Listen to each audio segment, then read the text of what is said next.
In this food adventure, I'm going to be chowing down on a chicken schnitzel challenge. But before this food adventure began, I embarked on a different adventure. One of exploration with the big man himself, Randy Santel, and we were not alone, as we were also joined by the Aussie eating legend himself, Jamie Miller, aka Lemon Blossom, who I've actually known about for a very long time, but only just recently had I had the utmost pleasure to finally meet him in person. And he was really helping making our stay in Newcastle a very enjoyable one, by not only hooking us up with a place to stay during our time in the area, but he would also be showing us around, taking us to various parks, walkways, and other areas to explore. And as for today, we were checking out the Newcastle Memorial Walk, which honors the men and women from the area who served during World War I. And there's even a steel silhouette with their names engraved on it, which I think is pretty cool. And the walk is located right off the coast, which provides so many beautiful sights. So beautiful, in fact, it even got the big man himself temporarily cured of his phone addiction, which should really speak volumes about the views here. Now, once we finished our adventures here, we headed back to our base of operations for a bit, and then it was time to head to the restaurant for today's challenge. And when we arrived, we actually came across a potential disaster of a situation, as we encountered a group of rowdy rugby chicks, who were clearly enjoying themselves here. And as someone who's played rugby throughout his entire high school and college career, I'm fully aware of what these women are capable of. So I proceeded with caution, but thankfully, by some act of God, they whisked themselves away and took all their chaos and rowdiness off to a different area nearby, which meant that I could get ready for the food adventure at hand.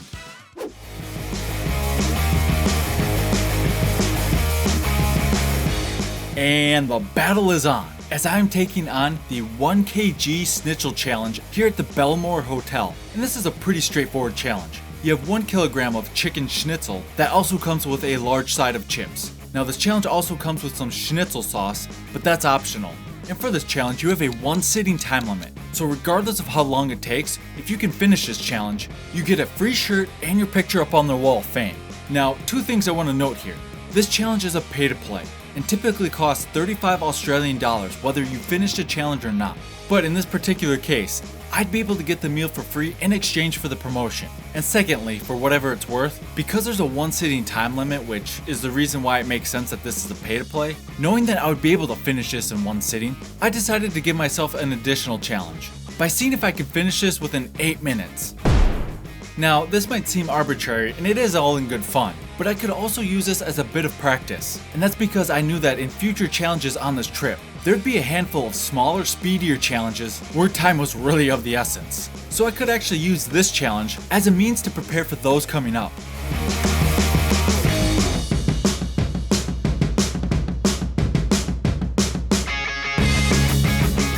Now, I do want to take a few moments to talk about my goals for the overall trip. And the first and most important one is to get more wins on this tour than any previous tour. And also, while this is very big and audacious, was to win every single challenge while on this trip, excluding the preseason challenges of course. And I'm well aware, it's definitely a tall order, because anything can happen on this trip. Whether it's something like the restaurant enhancing the challenge, or I'm just simply not feeling my best. But I think it's certainly achievable, and I'm up for the challenge. This also plays a little bit into why I avoid trying to do any ego eating by doing things like doubling up a challenge, or including more items with the challenge that aren't required. Now, sometimes I can find myself into a bit of a situation where the restaurant will up the ante for some higher stakes. Typically that happens with pay-to-play challenges, and it usually involves upping the stakes with more food or beating the current record, with the incentive being that I would get the meal for free instead. Which brings me to this challenge, because I'm well aware, some of you are probably thinking, oh, come on, I could do that. And you know what? You probably could. I absolutely believe you. But when it comes to my food adventures, ideally, I just want to embark on the food adventure at hand and take the challenge on as intended, especially since I'm a practitioner of the mystic arts. Or another way to put it, I shy away from the use of the dark arts in any of its forms. Which part of that includes the fact that what I eat, I keep, so to speak. And this is just one example I'll go more in depth in via the exclusive content on my Patreon. And of course, there will also be tons of other perks for joining up, so if you want to unlock those perks and help support the content I create, there will be a link for you in the description down below.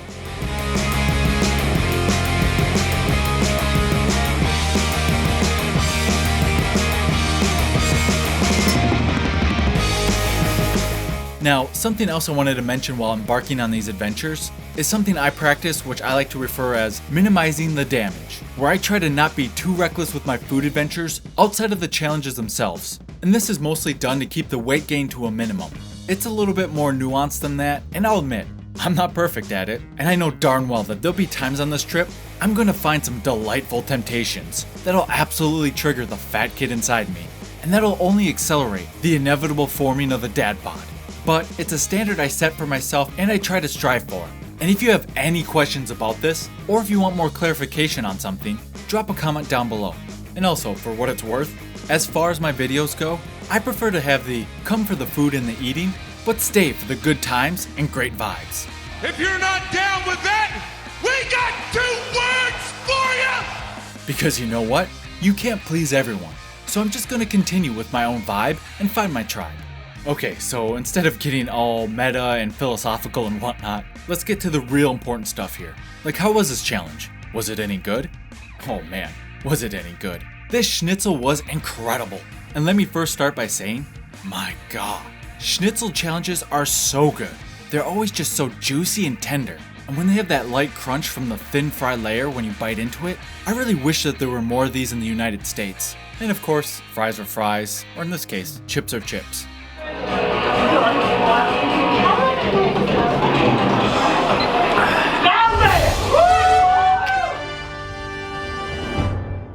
And with such a quick finish, I'm not sure if you can really call that a battle, maybe more like a skirmish. But the real danger here was about to begin, because I had a crazy idea, and things could play out in any number of ways.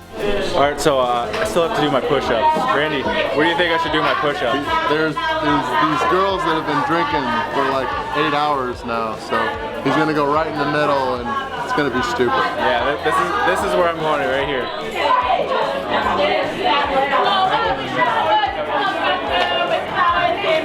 Let's see if I make it out alive.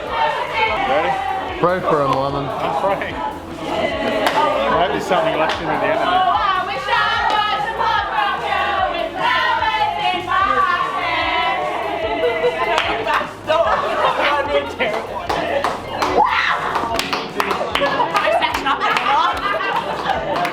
What if I actually put down the... Can I sit on you? Hang on, let's see how much you really struggle.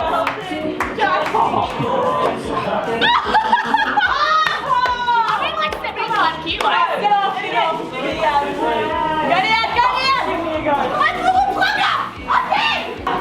Made it out. Whew, I made it out alive. And after our time here came to an end, we made our way back to our base of operations, so we could relax, recover, and nurse whatever newly formed food babies we have. And if you want to see what happens next, tap the video on the screen or click on the link in the description down below, and I'll see you there.